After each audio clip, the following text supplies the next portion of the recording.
پیر چی شد ایرز جوان میگردد،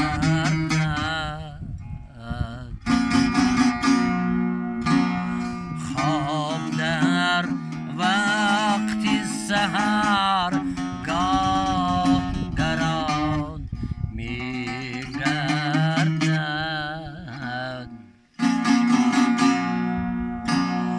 آسمان در حرکت از نظری روشنی ماست،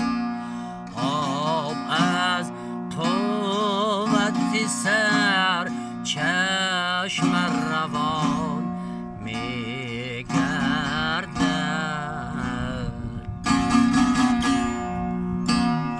آب از قوتی سر چشم روان میگردد.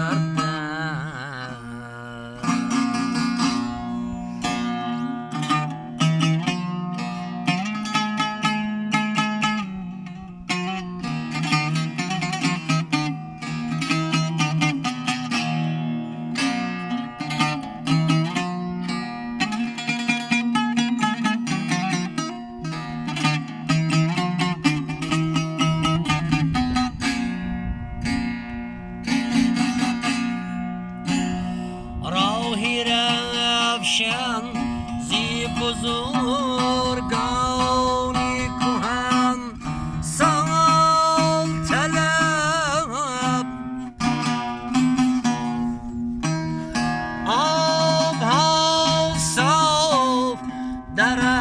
ایام خزان میگردد،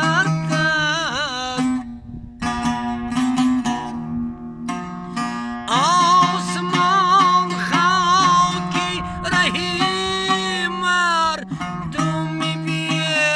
آزارد،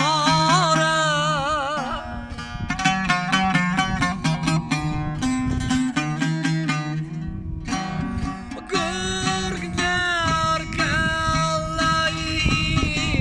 کب شبان میگردد،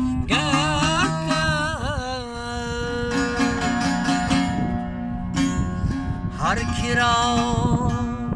تیغی زبان نیست با فرمان سایی، عاقبت کشته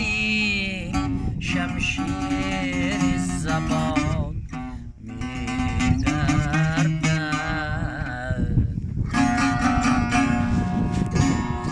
عاقبت کشته شمشیر زبان میگردد،